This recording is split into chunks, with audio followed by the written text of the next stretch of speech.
Okay, very well.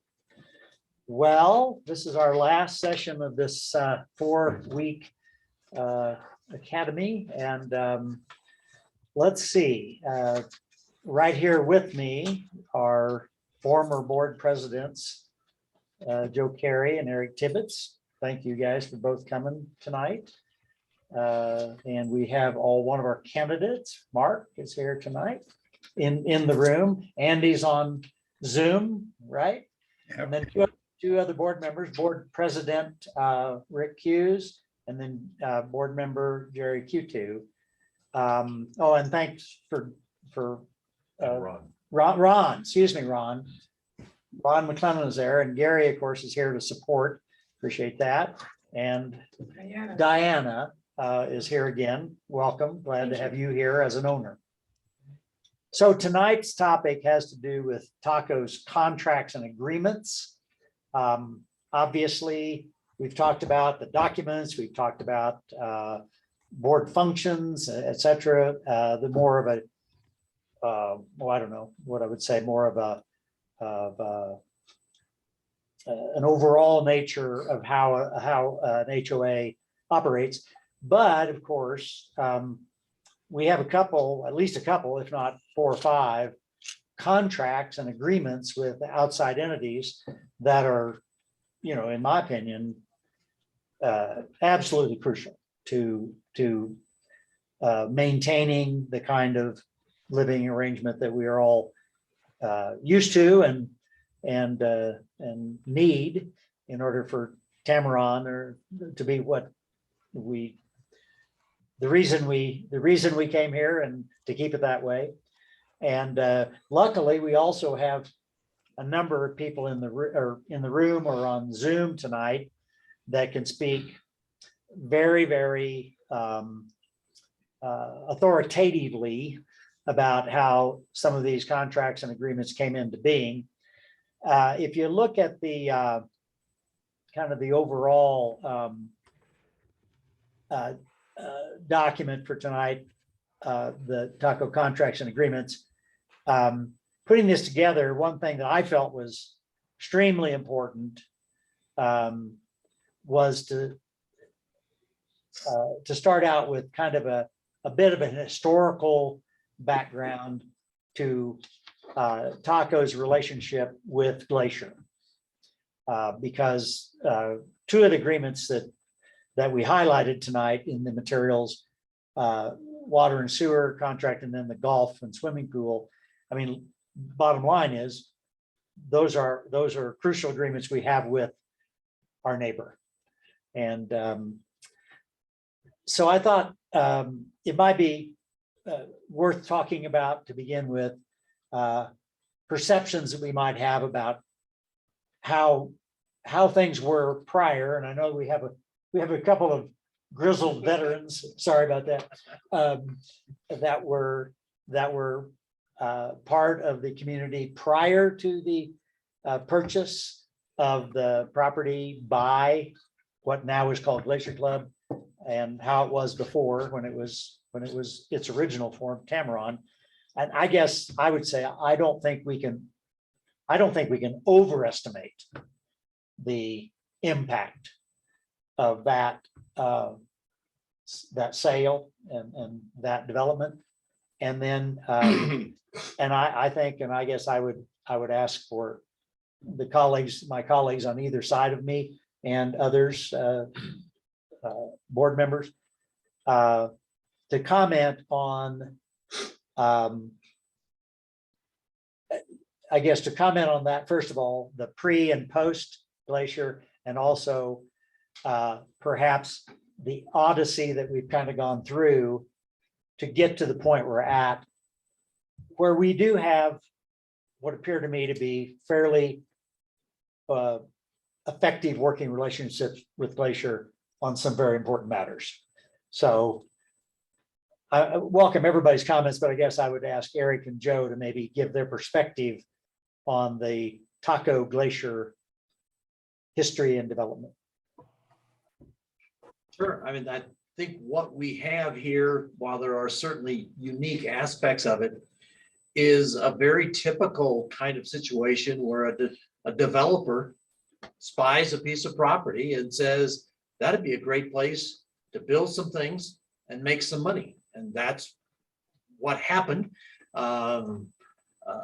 The original investor here, Joe's talked about that, Stan Wadsworth, came along, built the condos, built the golf course to attract people, but always in the back of his mind was real estate development. And he did do small real estate developments and a couple of satellites right off our property.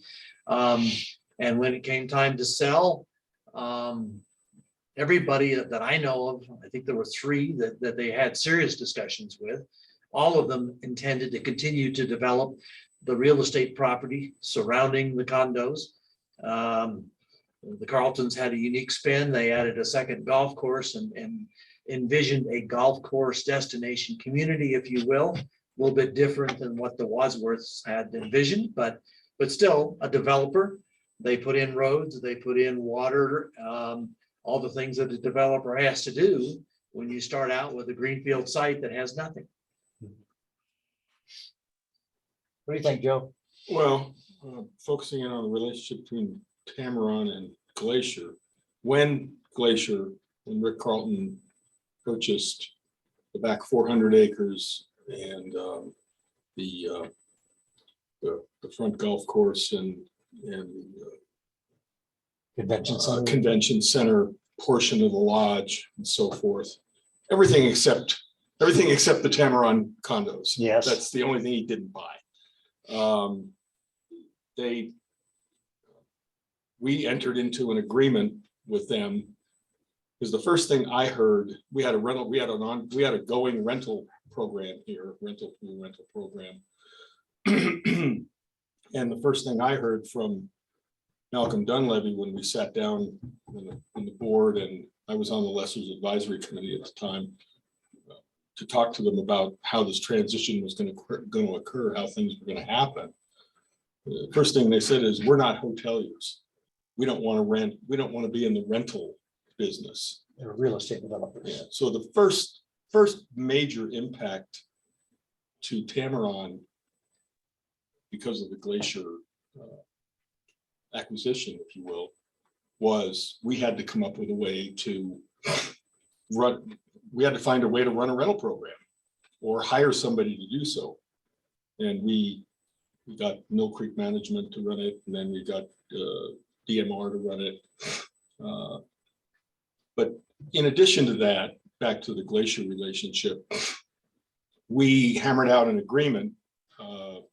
Basically, it was done by our attorney and the board at the time, but Richard Gibson was the president at the time. And they put together an agreement that covered a myriad of things. It covered how the pool and fitness facility was going to be handled, our lease, how telephone was going to be handled, how just large number of interactions that had, once we were not connected to the resort operation, Gulf Coast Resorts, how would these things be? How would we get it? Water and sewer, again, there's another one, a big one. All of these things. And then when you asked me to talk about the 2017 agreement, when the 2017 agreement was negotiated between Taco and Glacier, it provided for, and I think everybody saw, was that write-up sent around? I think everybody got it Yeah. yesterday. Yeah. So everybody got your summary. So basically what that agreement did was 3 major things. It rendered that original agreement that covered X number of things null and void, with the exception of the water and sewer provisions and the telephone provisions. That's the only thing that remains standing. Mhm. The other 2 things this agreement, this 2017 agreement did was Taco vacated the leasehold it had on the pool and spa, basically gave it back to Glacier, and Glacier's intention was to build it out, refurbish it to what it is today. Right. And then the third thing was for Tameron to have our number one benefit from this agreement was we would again, after 15 years of not having it, we would again have full membership access for our owners to the golf course and this new pool and fitness facility. Just like we had back in the beginning, Right. before Glacier. Right. So now today we have the golf access, we have the fitness facility access. These are guaranteed. Any owner of Taco, by virtue of that ownership, is guaranteed the right to become a member. As long as he remains in good standing, Right. obviously. Yeah. You can't be denied membership just on the basis of they don't like you, Yeah. who you are, or whatever, for whatever Right. reason. Sure. We also have preferred rates. We get better. Right. We get better rates for the golf and the use of the fitness facility Yeah. than somebody from the public, Yeah. general public. And that was a major accomplishment, I believe, in terms of getting to where we are now. Well, that combined with the fortuitous rise in real estate demand, those two things together have put us in a place where we are today, where lodge units are selling for 10 times what they were 10 years ago. Well, if a person comes here, I did 5 years ago and stay and just see the lay of the land and go up and down valley and look at what you've got here for amenities versus anywhere else maybe combined. Yeah, no, It's a no brainer.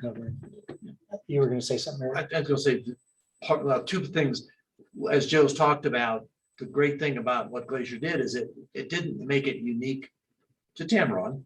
Members of the Durango community can now become members of the golf club and or the fitness center with no strings attached.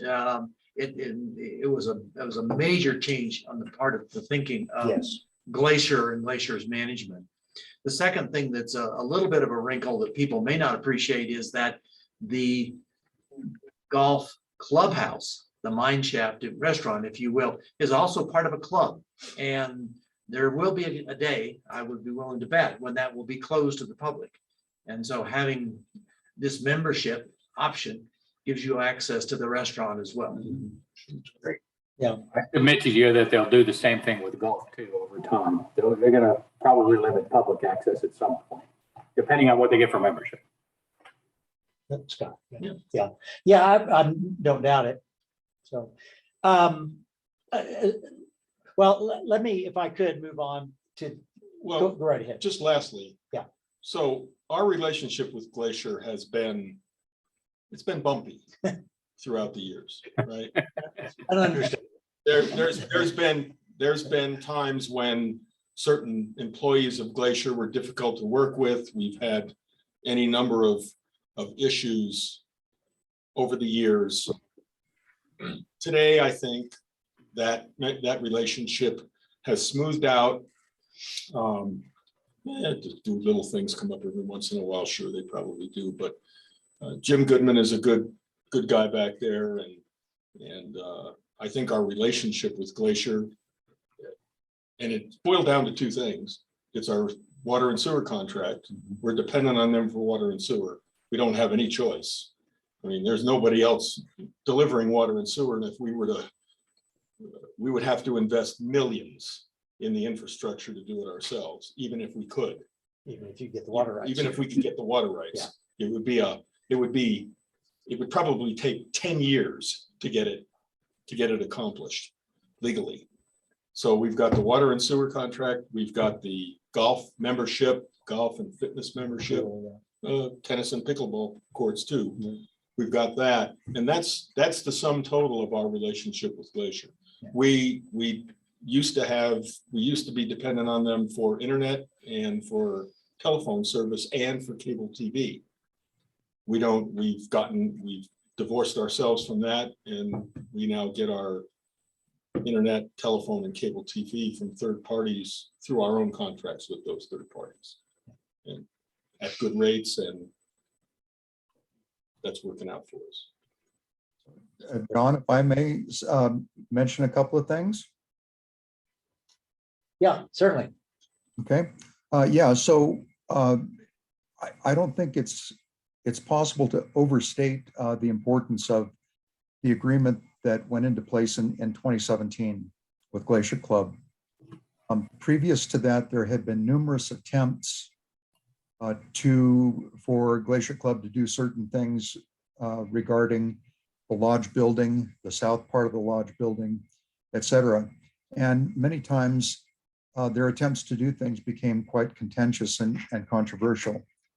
And I think it is really a credit to the people who have been serving on the board to remain steadfast and not give in to some of the things that they had wanted to do earlier, including such things as maybe even buying out the lodge and then turning it into a resort hotel. So Taco stood its ground, and this agreement that came into place in 2017 got amenities that were fantastic, far beyond, I think, anything that any of us thought was really possible based on the history of the negotiations and the relationship with Glacier previously. So that was a tremendous accomplishment, and those who were involved, I think, deserve a lot of credit and appreciation from us. We, as Joe was saying, we have tremendous facilities available to us now, and Glacier is actually benefiting from it as well. So it is truly a win-win situation. I think it's also important to point out, Jerry, that we had an albatross that we were what, I don't even know how many years into the lease we were, 20, 21, 22 years, whatever it was at the time. That pool was a huge expense for the association. Water, maintenance, water, everything else. And Glacier certainly was, trying to take advantage of the fact that we were, and I don't know that this has been completely laid out, but we had a 50-year lease, but we were responsible for 100% of the maintenance of that building. And that pool was built, I don't know, nobody was there then, but 74, 75, 76, whatever it was. The pool was built 40 years ago, and we were responsible for 100% of the maintenance. And while it was kind of a neat amenity for the people that had been there for many, many, many years and thought it was kind of neat as could be, it was to some degree going to be an eyesore, and it was a drain on association funds. So when this deal came along, our ability to make the albatross go away and get all the benefits that we got, it was, incredibly beneficial, to Taco in general and to all the owners in Taco. Yeah. No, that facility was, there's differing opinions on this, and my memory of it isn't 100% crystal clear, but if I remember right, we had already invested about $100,000 in the facility and in 2 brand new boilers and a couple other things that need filters and things that needed to be done. But that was just scratching the surface. Right. If I remember right, we were anticipating over a number of years, and starting with, I looked at the budget, starting in 2016, 2017, we were looking at spending $175,000 more that year. And then I think it was going to go up to about $500,000, something in that neighborhood. I think that was minimal. Yeah. I think there was estimates between 5 and 8 Yeah. million. Yeah. Or So 100,000. maybe that was the total. And like I said, Yeah. we'd already spent $100,000 on the boilers.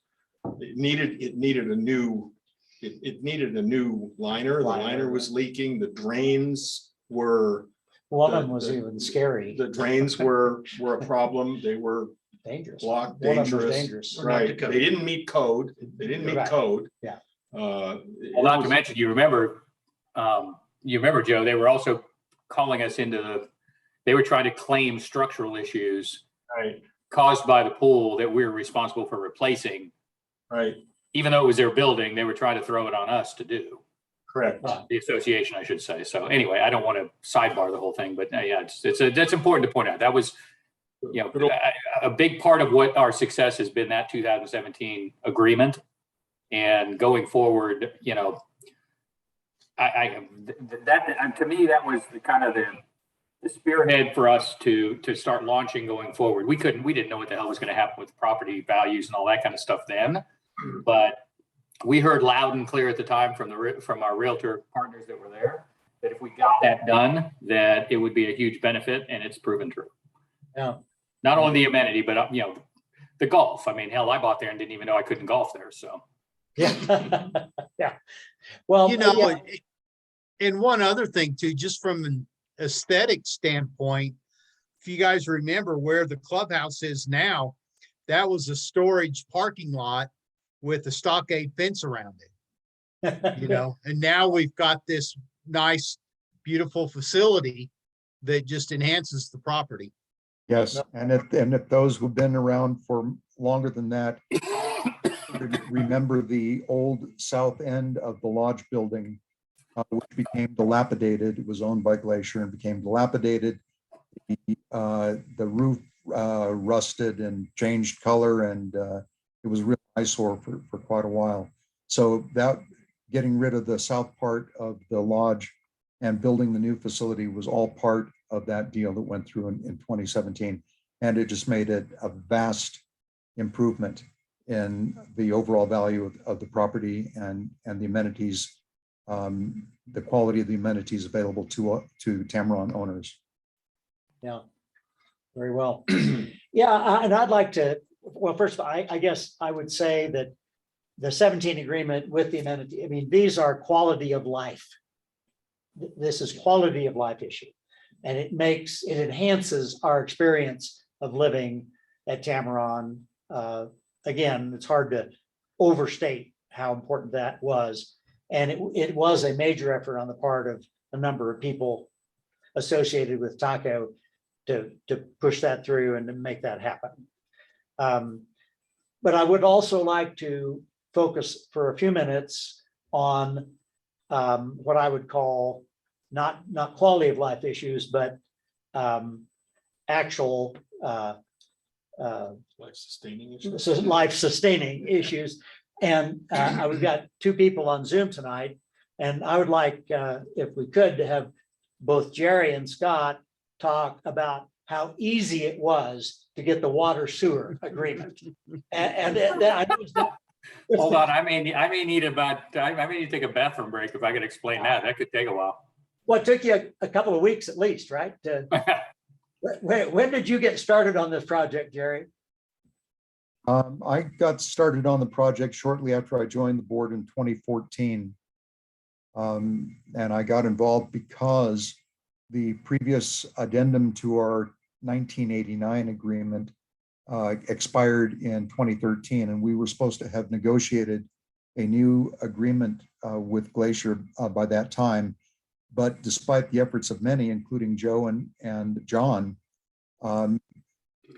Glacier was dragging its feet, and that really hadn't gone anywhere. So I jumped in 2014, and I will tell you that I worked on it continuously between then and until our new agreement went into place on January 1st of this year. So it was a years-long project. And I know that at a certain point, the board needing to have a point man, so to speak, on concluding that, turned to then President Scott Gillen. And when did you pick it up, Scott? Well, I picked it up when I got on the board, probably in, I don't know what it was, 2016. We were still talking about it again and again and again. I don't remember when I became president. I guess it was 2018, maybe 19. I don't remember the exact date, but we were working through it. And long and short, it was a protracted negotiation, primarily because Glacier hired a consultant that, the consultant actually was a benefit to us. Glacier hired a consultant. Glacier had their vision of what was right or wrong. And from day one, they were 100% right, and we were 100% wrong. We spent an enormous amount of time trying to understand how they were coming up with the calculations. We always said from day one that we were being overcharged. We knew we were being overcharged. We knew our usage couldn't have been what they were throwing out there. They were throwing, we didn't know if it was you know, if it was leakage or what it was, but they had figures out there that didn't make sense. And, you know, fortunately, we had, you know, Jerry involved, who was able to, you know, really get involved with that. And Jerry, you might correct me on dates or tell me exactly when, you know, the contractor got involved. The contractor they hired was when we finished that January 1st, 2021. The contractor got involved, what, mid 2019-ish? You're talking about BBC. Yeah, BBC actually got involved in 2017 and did preliminary 2017. policies for them. But we didn't got start having something- discussions with them at that point. We got our first information from BBC through Glacier in, I believe, September of 2017. But the new water and sewer company that they spun off, that Glacier did, happened in 2019. That's right. Okay, that's what I was thinking of. So Okay. in 2019 is when they began imposing new rates that were beginning to be based on metered usage, which is something that was new. They had not, we had actually put in meters, we had requested meters, and we even bought our own meters to install on our lines. And so we had information about our usage in 2016 and starting in 2016, we accumulated data for a full year on our usage. And we compared that to the total production from the water plant, which was had been running about 50 million gallons per year for quite a few years. And it turned out that even though historically our portion of the entire water and sewer bill was more than 3/4, more than 75%, turned out that our actual usage was below 20%. And there are lots of reasons for that, but until we had meters in place, there was no quantitative information that we used to argue for more equitable rates.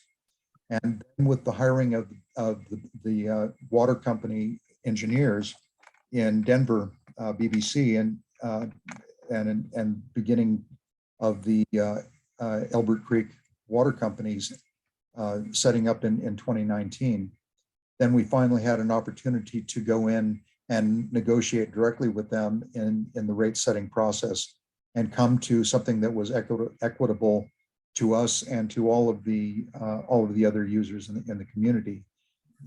Though there had been a lot of this going on, there still had been continuing log jams and foot dragging by Glacier. And the reason was because Taco was basically subsidizing the bulk of their operations. In fact, in my estimate, we had been providing 100% of their operation and maintenance budget for a few years prior to 2019. So, I mean, Glacier had a good deal. The other users in the community had a good deal. Everybody was being charged the same amount that each condo at Taco was being charged. It was a flat rate of something like $91 per month. And so there was very little impetus from their standpoint to change things because Taco was footing the bill basically. But once we started getting the meter data, we could argue much more strongly for adjusting how the rates were calculated and passed on to us, and we did that. Nevertheless, we still had what I would call log jam at the top, and that is when Scott became heavily involved. And what we wound up doing was, instead of having negotiations by committee, Scott began working one-on-one with Jim Goodman over at Glacier Club. And in conjunction with our legal counsel, with a water consultant that we had, and with Glacier's general counsel, we were finally able to break that logjam, primarily because of the efforts of Scott, backed by our water and sewer committee, to get the deal done there. And it finally went into effect in January of 2022. And it is a much better agreement than anything that we had prior. And it is set up so that our interests are protected into the future in terms of should Elbert Creek Water Company or anybody that they pass it off to fail to provide services that are up to standards, then we have water rights and we also have liens against the facilities. And that was something that they wanted us to give up, and we did not give it up. We lobbied heavily to keep that included, and it was retained in the new agreement. So our rights are protected. We have equitable rates going forward, and things are in much, much better shape than they have been before that. Yeah, and it's important to note that, I mean, the impetus to all of that was they came in when they started Elba Creek, and they basically mandated, here's your contract, sign the damn thing. And they did the same thing with all the neighboring communities. Most of the neighboring communities signed on to it, and we said, wait, pause, stop. We need to understand this. And Jerry, Joe, Eric, I mean, I couldn't even guess how many times we went back and forth with them. And thank you, Jerry, for going back to BBC again and again and again and again and questioning their models. And we won probably 95% of the arguments on the modeling and everything else that they had done, because Jerry really dug in. And, you know, at the end of the day, it was a team effort. You know, what I did is I took the noise out of the history between Glacier and Taco, and I said, look, Jim, we're going to sit down and we're going to talk about this. And I mean, God, I can't tell you how many times we went back and forth trying to get, you know, to the finish line. And most of it was Jerry discovering something that was wrong with their model, and or us having to challenge something in the legal language within the contract they were trying to throw at us until we finally got the deal done. So you know, absent the 2014 forward, I would say we spent a solid 2 years, a year and a half of intense negotiations to get it over the finish line once Elba Creek finally got involved and BBC was willing to talk to us. And our biggest win, and I don't even know how we pulled this off, but our biggest win was getting Glacier to let us talk to BBC. Yeah. Well, that really started in 2018. We spent 6 months trying to get Mr. Harris to let us talk to BBC. Jerry was head of the water committee that year, and they had hired BBC, but they weren't going to show us any of the data. And finally agreed to let us look at that. But again, a part of the board's benefit here over the last decade is our patience. We were able to make some lemonade out of lemons. For a long time, as everybody has said, we couldn't start a conversation with these guys about our rates. Well, in 2017, as Joe knows and folks who were here, we had a drought, and we were on water rationing here, and the water plant failed. Mr. Carlton had to put up $3.5 million out of his own pocket, and suddenly he was willing to talk to us. and if that system hadn't failed, we might never have started this conversation. Interesting. But we were ready to talk when he needed to have a partner, kind of like with the golf course. Yeah. Yeah. Well, I thank you all, especially those of you that have been intimately involved in the contracts that we've talked about so far. And I think perhaps at this moment in the evening, if I'd just like to see if Andy and Mark particularly have any questions about. Hey, can I add one thing real quick? What I will say is that was kind of the last hanging chad that we needed to deal with Glacier. And I'm not saying that put us over the finish line with having a clean relationship with them, but there's really, absent day-to-day stuff now, we don't have anything major with Glacier unless you guys have discovered something in the last year that should or would cause tension. The water and sewer was the last big piece of, you know, kind of contentious conversations that we were having to have with them. And, you know, I have to compliment Goodman too for stepping up, as well as Sandy, right? Sandy, you know, we got over the finish line in the very end because Goodman threw his arms up and Sandy stepped in. But I think, and again, you guys are there more than I am, I think we're in a better place after that water and sewer contract was completed than we've ever been, at least as long as I've been an owner. And I don't see anything but positive relationship going forward, absent, you know, goofy stuff that are just going to come up from being neighbors. Well, again, go We just ahead. have Then I one- do want to see if Andy and Mark have any questions or. Okay, I just wanted to add one point of fact for these two gentlemen. We mentioned Albert Creek Water Company is the name of a solely owned, private, 100% owned entity by the Clark family. It's unique, it's different than anything else. So that's an important contractual relationship that you need to be aware of. Mr. Carlton could sell all of his development activities and still continue to own the water company.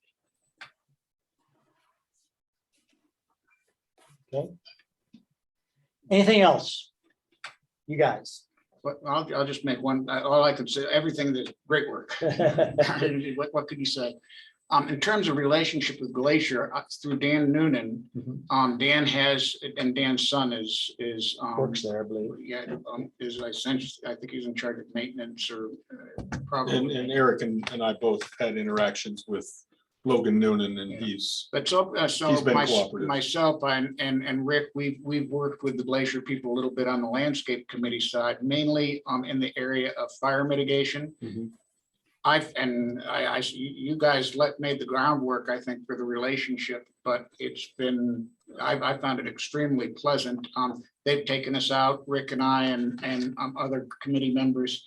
We've gone over to the Cedar Ridge. We've looked at the work they're doing there. And I think they've educated us a lot on what they're doing and given us some clues of some of the work that we might want to do around here for fire safety.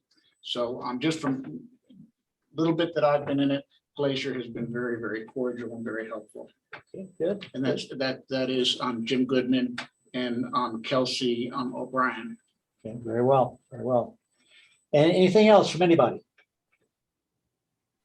On these particular two contracts? something nobody's mentioned, but one of the reasons why we have a good relationship with Glacier is Eric and I started doing this, I don't know, last year or something. We tried to come up with numbers, membership dues, user fees for the golf course, resort fees that we send to Glacier Club for every rental unit that's rented here pays a fee, and that money goes to Glacier. The water contract, internet. We're not totally divorced from Glacier on internet because we're using their conduits to run our fiber optic cable, and we pay a royalty. Can we call it a royalty? Right away fee. We pay a royalty right away fee, and that's $5 per month per user for that gets taken out of when we pay our contract fee to Ting, $5 per user gets sent to Glacier. Well, and we couldn't identify everything, but it's in excess of $1 million a year that we, one way or another, Taco sends to Glacier to fill their coffers. Yeah, that works. $1 million. That can go a long way towards Goodwill. making them like you. That works. Well, one of the things that I wanted to have understood by all the candidates and anybody else who's listening is how integral our relationship is with Glacier. And I know probably not so much today, especially with turnover and we have so many new owners that don't have old axes to grind. But I think those of us that have been here a long time understand that for a lot of years, it was button heads. It was button heads and it was rancorous and it just was not a good situation. And I think Eric just put his finger right on it. And as frustrating as it was, it did require a lot of patience on the part. Of course, I see it from Taco point of view. I don't, maybe they think they have patience too, but I mean, I think we were very patient and persistent. And especially these guys that were integrally involved in the golf. I know Joe was lead man there and Jerry yeah, Jerry was a yeoman, and Scott brought it over the finish line. I mean, and Eric served on that committee. So, just to the prospective board members, it's work and it takes time and patience, and you just gotta keep your nose to the grindstone. And so we have gotten some things accomplished, but Well, we can't forget about the value of Christina and Ken. Our legal counsel, I mean, I can't tell you how many times Ken reined my ass in and said, wait a minute, stop, slow down. Our legal counsel really, we would not have gotten over the finish line with the water and sewer without Ken really stepping up, helping us understand what our challenges were, what we could or could not get away with. There were many times we had discussions around just telling them to pound sand and we were going to go, to a legal battle. But Ken continued to make sure that we understood our rights and understood and counseled us on how hard to push and where to back off and where to let him kind of step in. So I do want to give a lot of credit. And this isn't just water and sewer. I mean, we've had a lot of wonky issues in the last, at least the 6-8 years I've been involved. We've got a lot of wonky issues that we have to give a lot of credit, and we have to make sure that any prospective board member understands that we have legal counsel for a reason. Christina managed more the HOA side. Obviously, Ken it guided us through a lot of the Glacier negotiations, and I can't speak highly enough of the counsel that they were, that they provided to me and provided to us as a board to make sure that we got over the finish line on a lot of the decisions we made. right. But they were both involved heavily in all the contracts. We don't enter into a contract without legal assistance. We don't do it on our own. So they were involved in every one of the contracts. But not the initial contract. They had to clean up some of the mistakes. Well, that it were was, made in the there first was a legal entity that was involved in that contract. Yeah, Yes. and we will not mention names. We won't mention names. But they no longer work for us. Well, and thank you, Scott, for bringing that up, because they have really been extremely valuable to us in so many ways. And we might as well talk. I think that's one of the agreements that I mentioned. We do have an ongoing agreement with Gregory Golden and Lander. We have an engagement agreement. They are not on retainer as such, but we have a letter of engagement that they are our counsel, and then there's a hourly fee for however much, and then we budget. Hopefully, some years we end up spending more. Some years we don't spend at all, but we try to anticipate as board how many legal expenses we might have. So again, thank you guys for pointing that out. Another thing that I thought was interesting and maybe would be of value to the candidates, if they're not familiar with it, is the ongoing saga of a restaurant. There have been quite a few ups and downs there, and I'm just going to give you a personal. When I bought here in 2005, and I had no idea about any of this. I mean, you walk into this kind of thing kind of blindly. We wanted a mountain place and found this nice little condo, and when we got here, those of you that were here remember that there was a restaurant in the lodge, excellent restaurant, and a great bar and bar menu, and we just thought that was just cool as it could be, little knowing that about 2 years after, or maybe less than that, after we bought, it went away. We had no idea that really had nothing to do with Taco. That was all Glacier Club. So, after that happened, then owners were saying, well, wait a minute, what happened to our restaurant? And thus begins the saga that we've been through since then. And how many restaurants have we had? Four iterations.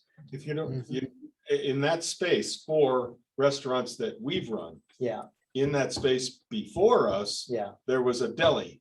okay. So there really was five. Five But we didn't entities. we didn't have anything to do with the Operations. running of it, leasing of it, operation of it, anything to do with it at Right, that point in yeah. time. We were just customers. Yeah, But well, but starting with Cuckoos, we were Right. the, we were the contractor. I mean, we were the lessor. Yeah, Yeah. and because, you know, it is a great, now we're kind of fortunate in the sense now, we have two restaurant options at Tamaron.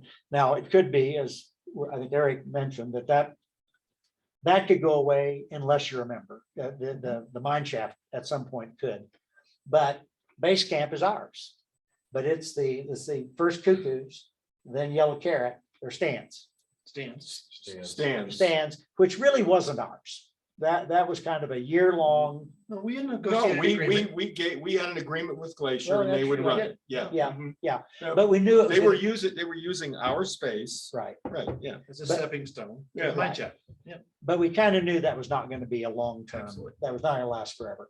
But yeah, so Cuckoos, which is the chicken place that's downtown, and that had a short run. Stands was about a year. Yellow Carrot came in with high expectations, did not pan out. And so Base Camp has been, I think right now, I think Base Camp may have lasted longer than anything we've had previously. Does that make sense? I don't know, how long have they been there, Gary? They opened in January, a year and a half ago. So you're. Cuckoos was here for 2 years. Oh, 2 were they? years, Okay. yeah. Yeah. 2 years. They Yeah. stuck it out for a long time. They never made money. but Yeah. They tried. Yeah, Well, we didn't have a whole lot of, oversight. Maybe I'm wrong. Cuckoos, how involved was the board with Cuckoos? We, You guys, could be. I don't know. yeah, we were on, we got reports on their, on their financials. I remember reviewing them. Yeah, And keeping track of them. They never made money. They paid their bills for a while. needless to say, we don't need to expand upon it. I mean, long and short is we've had our struggles getting restaurants to be successful in there, to say the least. To Yeah, be honest, it's a skill set the board doesn't really have. Right. It's a hard thing to do. no question. This is an aside. Speaking of restaurants, have you guys heard that they're talking about turning the Prospector Hall I heard that. into a restaurant, Oh, no. a full Full blown blown higher end fine dining. type fine thing. dining restaurant. Interesting. You would still have the mine shaft for, Yeah, A 19th hole such as it is. Yeah. Yeah. yeah. But and then- adding some, So- space. so we might soon have 3 Wow, that options. would be interesting. Yeah, They're supposed to start doing that in November. really. Yeah, so that, I mean, historically, There's other things that are involved in that. And you guys No, seem- I don't know anything about Yeah. they're- Yeah. But do you know anything about the people that frequent Base Camp? Is it owners? Is it renters? Is it people from town?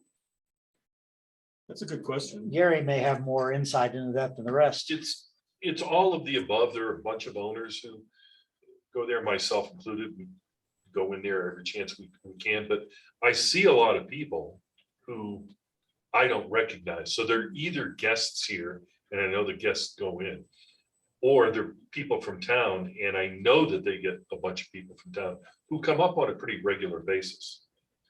Because of their uniqueness of Yes. their plant-based Yeah. menu. Is there a plant-based option in Durango?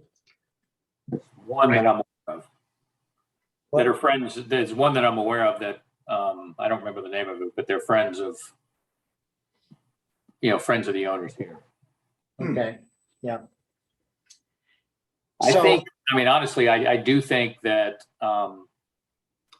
what you would, I wouldn't say I think, when they opened the restaurant up, they had some friends in town that were convinced that they would have folks that would come to North County solely because of the plant-based option. So to your point, or to Gary's point, they do have folks that come up from town.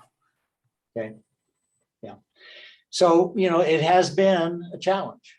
And I think it's probably been the most, Do we know how they're doing? That's what I was gonna ask. yeah, I don't know. Gary, do you have any sense of how they're doing? No, the short answer is no. there are times when they do well. Their special events do really well. Do they? Yeah, they do. But then like everything else around here, it's cyclical. I imagine, come October, November, Yeah, they probably lock the doors and nobody would even notice, but well, as a lot of restaurants in the community do, that's right. they shut down the shoulder season, save money. Well, he has struggled ridiculously with help. No different than we have at Taco, no different than Purgatory has. It's hard to get people to drive up the hill. It's, he's had a hard time getting staff. Glacier has problems too. Right, I know. Okay, one last thing I want to touch on before having any closing remarks or whatever is the rental program. We went through the history of Taco, and you may remember from the first session finding out that originally the entire property was rentals. I mean, that was the deal, so to speak, The whole premise of the. Yeah. Of the, meeting. of this, of the building of this facility, Yeah. of the building of this property was the rent. Everybody participated in the rental pool. Right, and mostly you as the owner had no access because these rooms were rented for Well, you the had limited access. limit, yeah, you had a month or something like that. Yeah. And these rooms, the lodge and the outlying were rented out. And there was I have friends from New Mexico that have a long history, and I know one guy, for instance, the Independent Insurance Agents of New Mexico came to Tamaron to have their annual meeting. And of course, great golf course and beautiful surroundings. And so that was the way it was. Then as time has gone by, then, that eventually ended with, again, you guys know more than I do. At one point, the convention business was over. What about 1998 or 2001 or? Well, it was relatively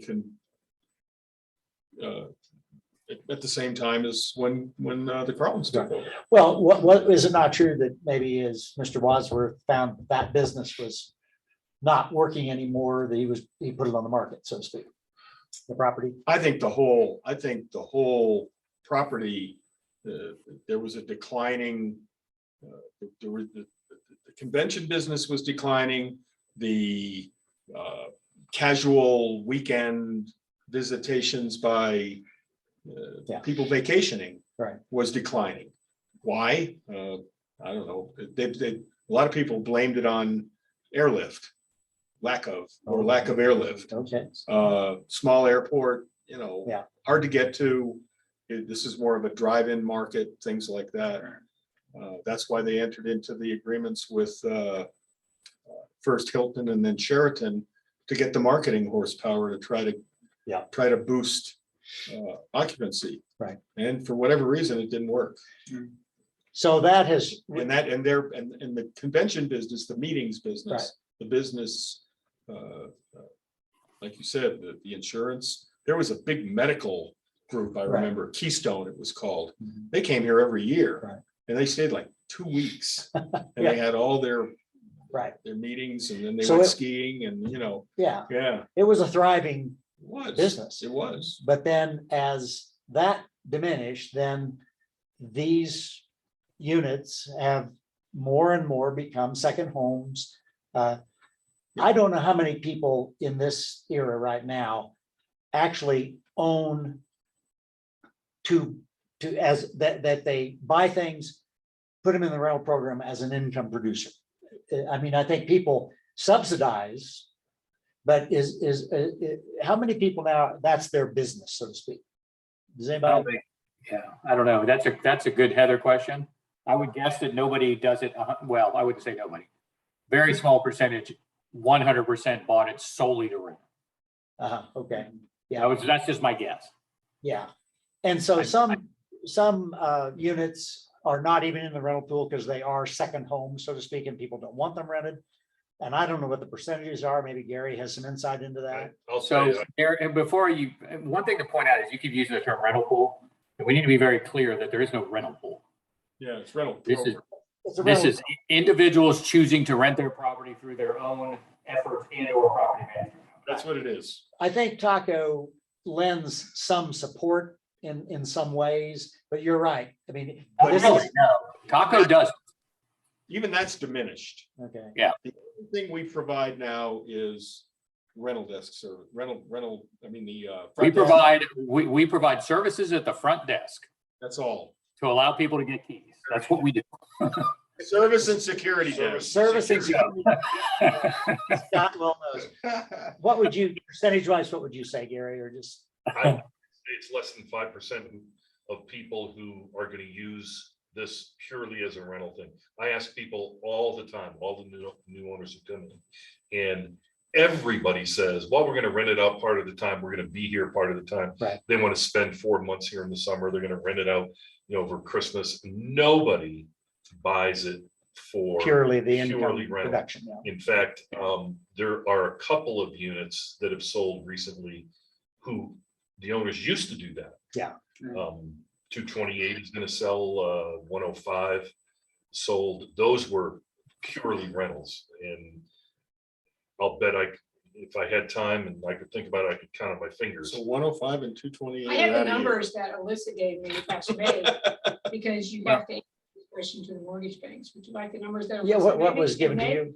Okay, in May, Alyssa said that 66 were owned as a primary residence, 189 were owned as second vacation homes, 105 were short-term rentals, and 21 were long-term rentals.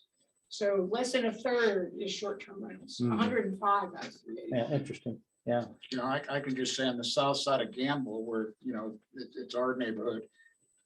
Everyone, just about everyone is either, a lot of people are now becoming permanent homes. homes, yeah. And then everyone else are 5-6 monthers, just up and down the line. I think I know of 2 units on the south side that are in the rental pool anymore. One is 2 doors down from me, and from what I'm seeing, he's migrating to Is it? the other way too, especially after he had to wash all his cushions this trip.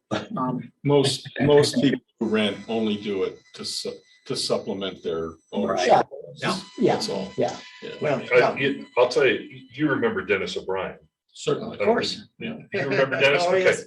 When I first came here, and I talked to Dennis in 1998, and I told him I was thinking of buying here and moving out here. I was sitting in his office, and he gives me this look across the desk, this quizzical look, and he says, "You realize there's only like 6 people who live here full time." Yeah. And that's what we had in there at the time when I moved here in 04. There were like 275 units that were still in the rental program. Whatever you you call know. it, yeah. And now we went from about 6 full-time. Right now, there's about 120 people who live here full-time between long-term renters and owners. I see. About 120. And that's partly a reflection of what's going on in the greater Durango real estate market. Our properties are on $1 per square foot, still relatively cheap to buying into Durango proper. And that's changing the character of the community. we're suburban sprawl. Interesting. Yeah, but I do think you have to think through we have what, Gary, you know this better than I, but we have a couple hundred people that have bought in the last 24 months. We don't know, everybody thinks that this is going to be their second home and they're not going to rent it until they pay HOAs for a while. So you just don't know where it's going to end up, right? I mean, I will be the first to admit, when I bought it with the intention of having a second place to stay and renting. But, a lot of people come in thinking they're going to spend more time there than they can. And, Gary is very good at pointing out, there's a lot of Texans that got a long drive to get there, and attitudes tend to change over time. So I don't know, we'll see what happens. It's going to be interesting. It's been a complete change of ownership. Absolutely. And I think that has been a challenge for us as an organization, is that this turnover has just been astounding, and it continues. So I don't know And when one other it'll, thing that's changed that I've noticed, at least down our way, is an awful lot of high-end refinishing on the interior of the Yeah, units. yeah, a lot of remodels. So When you see, you sent something out today, Gary. Wasn't Gamble, what was it, $500 a square foot or some crazy number like that? Yeah. I can't remember which is which. We've only had, High Point is a little bit of an anomaly because we've only had 2 sales in High Point this year. But both of them were over $600 a square foot. The lodge is still the lowest, and that's $426 a square foot, something like that. But everybody out, the entire property is over 400 a square foot. Yeah, it's insanity. I can't. Think 5-6 years ago. Yeah, I mean, just think, But of I course, mean- it's 1,000 across the street. yeah. I do know of one person who bought a unit for 350,000. He's putting 350,000 into it, What, what, That's what I mean, the high-end rebuilds. a remodel, what kind of a unit? an AS in the High Point. Like what?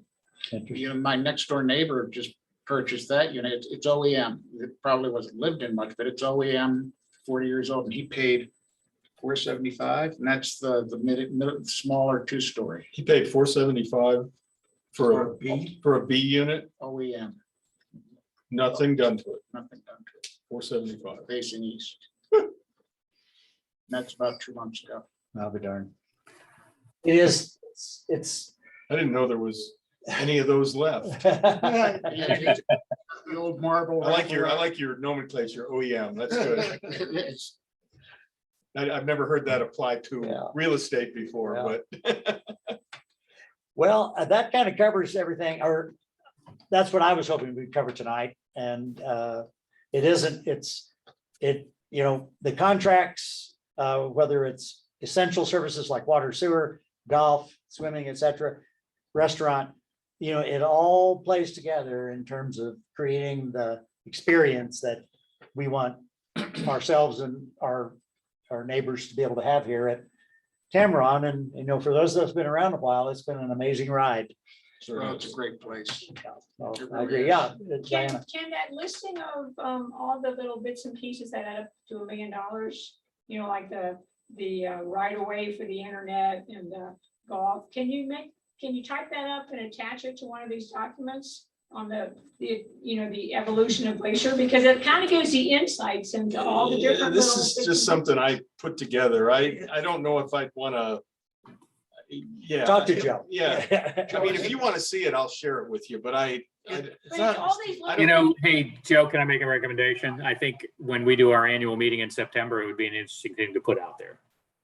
Okay. Is it fair to say it's $1 million plus? Oh, yeah. Oh, yeah. Oh, I haven't updated it. That's a great. Yeah, it's, Round But see, numbers, you people guys remember. are the corporate knowledge, unless you write down the corporate knowledge. So that Yeah, everybody, it's a good point, but again, I think it's something that ownership needs to know how much of a partner we are with Glacier. And, again, I don't think it's something we need to throw out in everybody's face, but I do think in an annual meeting, we can talk about how far we've come and what a contributor we are to the neighborhood and partnership that we have. I guarantee you, Mr. Goodman and Mr. Carlton both know what that number is. They know exactly what it is. Sandy knows her down to the damn dime. We don't have to guess at it. It includes things as, they've got a realty office now back there, with their own Right. employees. They sell a condo in this unit, they get 3 to 6% of that money. We don't even have that spreadsheet.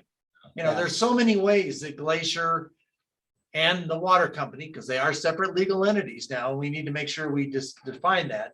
But there's a lot of different ways they benefit from our presence. Yeah. Yep. Yeah. So before we call this to a halt, anybody have any other comments, questions? I do. I'd like to say thank you to John for authoring this program with a lot of input from Joe and Eric and Jerry. I want to thank all of you guys. I thought it was very informative. I learned several things and I thought I knew most all of it. But thank you everyone for putting this together. Well, thank Yeah, you. I'll second that. And I'm glad it's recorded. Just because it's something that I think we can use going forward. And thank you. Very good. Thank you very much. And I'm going to ask all the participants to give me some feedback on what was helpful, what didn't seem to, the good, the bad, the ugly, et cetera, so as to refine this and make it better, assuming we want to go forward with it. I think in the future, we will probably offer this earlier in the spring for people who may be contemplating. We got commitments from the three candidates that are here tonight, but this probably should have been done in April. I think it's fine. Yeah. And well, just if there were other people contemplating it, maybe it would help them to make a decision. Diane's all ready to run next year. Oh, no. When I buy condos, I always stick my nose into things. So Well, good for you. sometimes I actually try to get on the board and sometimes I don't. Appreciate it. Okay, well, we'll call it a night. And again, thanks to everybody. And I guess you can shut us down, Gary.